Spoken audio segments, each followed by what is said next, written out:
All right, so we're back here continuing our ninth annual Couch Coach Live NFL preview.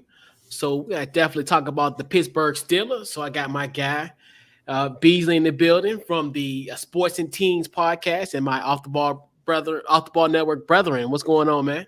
I'm doing good. How you doing, man? I'm good, man. Let's see. I'm here, man. Just definitely, I'm looking forward to seeing what you got going on with the Pittsburgh Steelers, and definitely somewhat of a keen interest because, obviously, as everyone know, I'm a Mitchell Joe Montana Trubisky fan. That's affectionately call him that.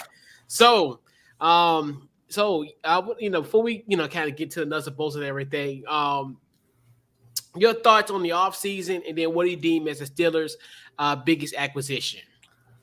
I thought we had a pretty good offseason. I really liked some of the things we did with our defense mostly. Like, we picked up Miles Jack. I thought that was really big because I don't think Devin Bush has taken the steps that we expected him to after his ACL injury and stuff. So, I think Miles Jack is definitely our biggest acquisition. I wish we would have went a little different on offense. I know you like Mitch, but from what I've seen, I don't. But I trust Mike Tomlin like fully. He's never given me a reason not to.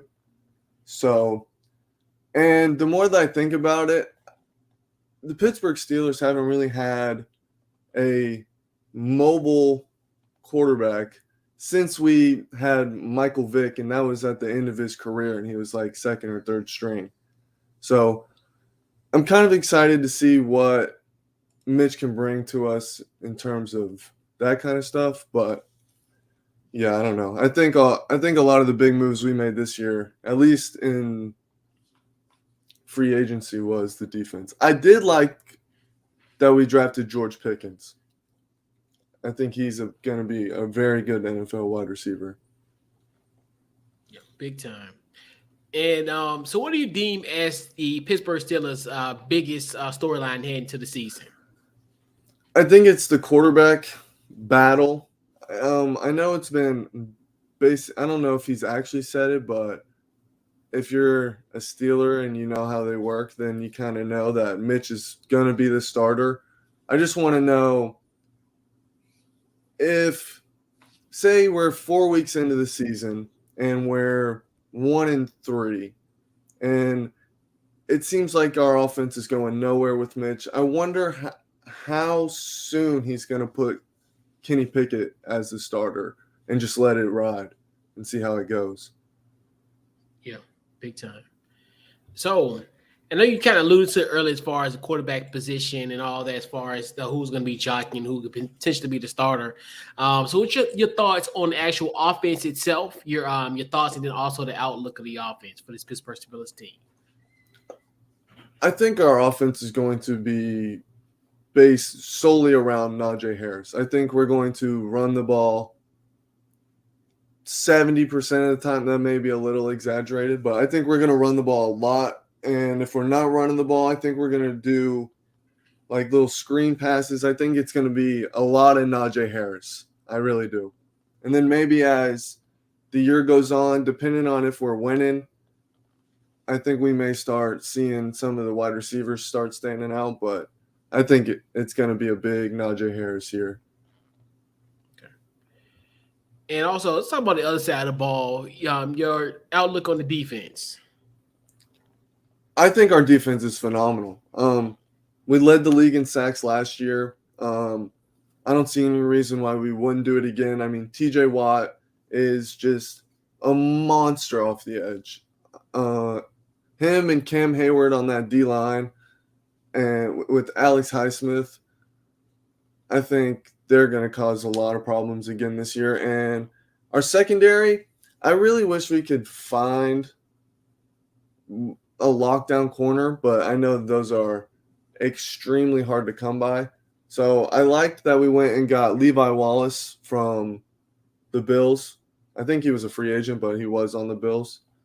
I think he's going to I think he's really smart as a DB, so I think that he's going to do us a lot of good. And like I said earlier, Miles Jack in the middle, I think he's just going to bring a whole nother, I don't know what, I think he's going to bring our defense up to a whole nother level, to be honest. Yeah. I think our defense might be number one in the league. Now, that may be a little biased, but with Mike Tomlin running our defense and the guys that we have, I mean, I don't see why we wouldn't. Yeah, big time. So, and I know, when the schedule came out in May, obviously there had to be games that had to be circled on your calendar. So I know I said one, but you got any maybe more than one games that you got circled on the calendar for this Pittsburgh Steelers team?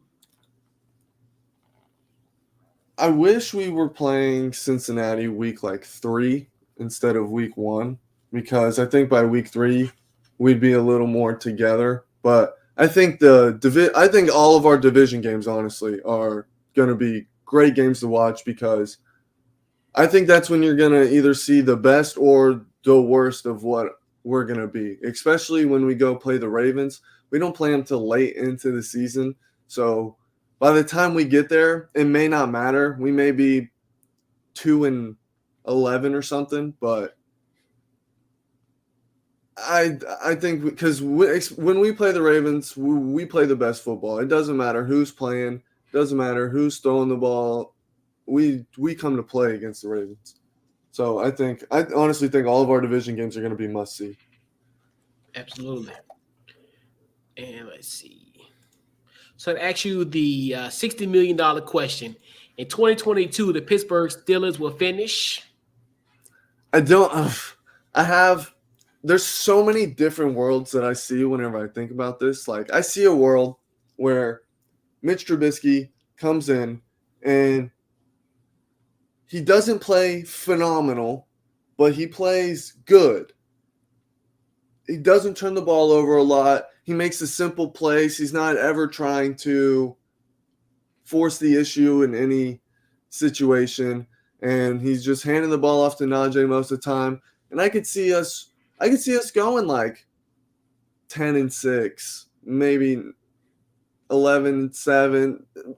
But what I really expect us to do is go like 9-8, make the first round of the playoffs, so we make our draft pick bad, and then get destroyed in the first round of the playoffs. That's a very Pittsburgh thing for us to do. We may not have the best offense. We're going to find a way to sneak into the playoffs. Mike Tomlin's not going to have a losing season, and we're going to have a crappy draft pick, and that's just how it's going to be. We refuse to lose. What I really wish we would do is find a way to just absolutely suck. Be one of the worst teams in the league, get a very good draft pick, and then draft the quarterback of the future. Because I think the quarterbacks that are going to be coming out next year are significantly better than the quarterbacks that just came out. And if we could get a guy like CJ Stroud, oh my goodness. I think the Pittsburgh Steelers would almost be right back to business, competing for Super Bowls every year for the next 10 years at least. Yeah, so almost pretty much a repeat of kind of how last year went, as far as skating at that 500 mark and actually getting in and sneaking in with that. So yeah, man. So we'll put a bow on this Pittsburgh Steelers preview. Bees, tell them where they can find your social media and then any upcoming projects what you got going on. So my Twitter is Brandon_Beezley, and that's the same as like Instagram and stuff. I stream on Twitch every once in a while, but mostly be looking for my podcast, Sports Tingz, on YouTube and anywhere podcasts come out. I'm going to start pushing that heavy again once the football season really gets kicked into gear. So I think that'll be a lot of fun. Okay. Once again, definitely appreciate you for coming on, Bees, and previewing the Pittsburgh Steelers. And this wraps up the Pittsburgh Steelers preview. We'll catch you guys on the next episode, and we're out.